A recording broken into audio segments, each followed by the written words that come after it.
Welcome back to my cooking channel. कैसे हैं आप सब? होपफुली आप सब खैरियत से होंगे। आज ज़रा हट के पुलाव बना रही हूँ। इंशाल्लाह आपको ये रेसिपी बहुत पसंद आएगी और आपने खुद ही कहना है कि वाह क्या बात है, और आप इस पुलाव को बार बार बना के खाएंगे इंशाल्लाह, ये मेरी गारंटी है आपसे। तो माशाल्लाह से आप लुक चेक कर सकते हैं। स्टार्ट करते हैं बिना टाइम वेस्ट किए इस रेसिपी को, ताकि वीडियो जो है बहुत शॉर्ट सी बन सके। तो स्टार्ट करते हैं अपनी रेसिपी को। यहाँ पे इंग्रेडिएंट्स मेरे पास हैं, साथ साथ आपको मेंशन करूँगी। ये रहे चावल जो कि मैंने भिगो के रखे हुए, तकरीबन 30 मिनट्स हो चुके हैं। नेक्स्ट स्टेप करते हैं। नेक्स्ट स्टेप में हमने चिकन जो है वो हमने फ्राई कर लेना है जब तक कि ये गोल्डन फ्राई हो जाए। ठीक है जी। यहाँ पे हमने ऑयल को लो फ्लेम पे रख दिया है और चिकन ऐड कर रही हूँ। चिकन ऐड करने के बाद हमने इसको गोल्डन ब्राउन होने तक कुक करना है। थोड़ा सा नमक चाहे तो आप डाल सकते हैं। यहाँ पे मैं इसको गोल्डन ब्राउन करती हूँ और फिर हम इसको उतार लेते हैं। सेकंड बात यह है कि अगर आप मेरे चैनल पे नए हैं तो मेरे चैनल को सब्सक्राइब करें, बेल आइकन को प्रेस करें, ताकि मेरी आने वाली वीडियो का नोटिफिकेशन आपको मिल सके। आपके सब्सक्राइब करने से मुझे मिलेगी मोटिवेशन और मैं लाऊंगी आपके लिए डिफरेंट रेसिपीज़, वो भी होममेड। तो चलें जी, हमारा जो चिकन है वो गोल्डन ब्राउन हो चुका है। हम इसको एक डिश में निकाल लेते हैं और सेकंड स्टेप करते हैं।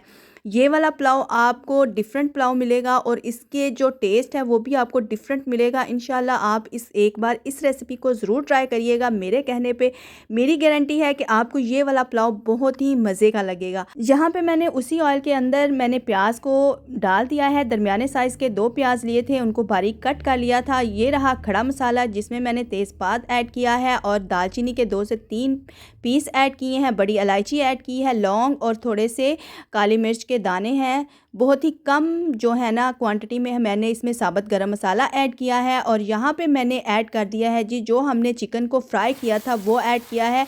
1 से 2 मिनट कुक करेंगे। यहाँ पे मैं ऐड कर रही हूँ रेड मिर्च पाउडर, जो कि मैंने 1 टीस्पून के हिसाब से ऐड किया है। ठीक है जी।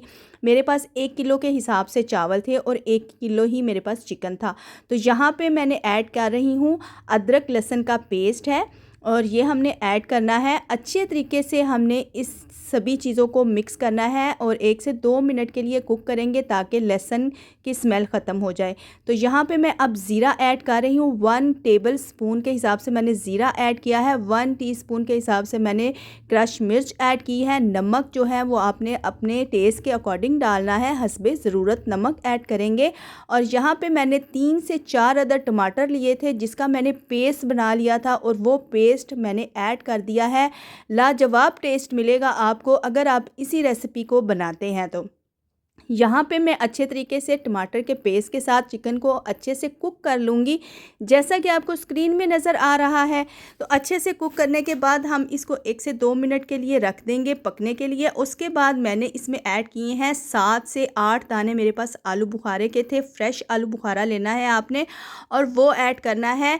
और इसको ऐड करने के बाद हमने इसको रख देना है तकरीबन 2 से 3 मिनट के लिए कवर करके रखेंगे, ताकि जो टमाटर और आलू बुखारे का टेस्ट है वो अच्छे से इसमें चला जाए। तो चलें जी, अब हम इसको देखते हैं और इसको चेक करते हैं।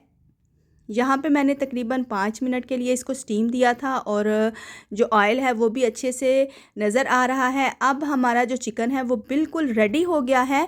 अब मैं इसमें पानी ऐड कर रही हूँ। तकरीबन मेरे पास 4 गिलास के हिसाब से चावल थे और मैंने तकरीबन इसमें पानी ऐड किया है। 5 से 6 गिलास पानी ऐड करना है और इसको 1 से 2 मिनट के लिए हम स्टीम पे रखेंगे, ताकि इसमें बॉयल आने लग जाए। जैसे ही बॉयल आने लग जाए तो हमने इसमें ऐड करनी है काली मिर्च। हमने ऐड करनी है 1 टीस्पून, मैंने इसमें काली मिर्च का ऐड किया है। और गरम मसाले का मैंने 1 टेबल स्पून इसमें गरम मसाला ऐड किया है। ये हमने लास्ट में जब हम स्टीम देने लगेंगे चावलों को, तब हमने दोनों चीज़ें ऐड करनी है, ताकि इसका स्ट्रॉन्ग फ्लेवर ना जाए। तो यहाँ पे हमने चावल ऐड कर दिए हैं। अच्छे से हम सभी चीज़ों को मिक्स करेंगे। और जब भी आपने पुलाव या कोई ऐसी चीज़ बनानी होती है पुलाव टाइप की, तो आप हमेशा काली मिर्च जो है वो लास्ट में ऐड किया करें, ताकि स्ट्रॉन्ग फ्लेवर उसमें ना जाए।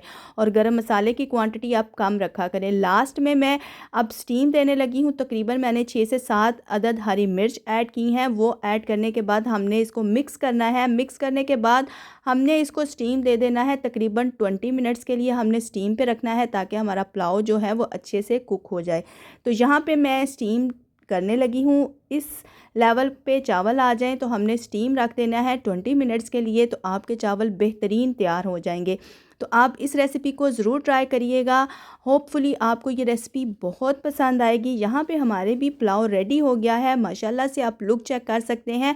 इसका टेस्ट बहुत ही लाजवाब आया है। तो सोचा आपके साथ भी इसकी रेसिपी को शेयर किया जाए। अब यहाँ पे हम डिश आउट करते हैं और आपको फाइनल लुक दिखाते हैं। माशाल्लाह से आप देख सकते हैं खिले खिले चावल बने हैं। आप भी इस रेसिपी को ज़रूर ट्राई करिएगा और अपनी फैमिली मेम्बर्स के साथ ज़रूर शेयर करिएगा ताकि वो भी देख सकें और आपको अच्छे से अच्छा फीडबैक मिल सके। वो बनाएंगे और आपको भी बताएंगे कि ये पुलाव कैसा बना है। तो माशाल्लाह से आप देख सकते हैं बहुत ही मज़े का टेस्ट चिकन का भी आया है। अगर आप चाहें तो इसको बीफ में भी बना सकते हैं। तो मुझे दें इजाज़त, मैं मिलूँगी नेक्स्ट रेसिपी के साथ। दुआ में याद रखिएगा। अल्लाह हाफिज़।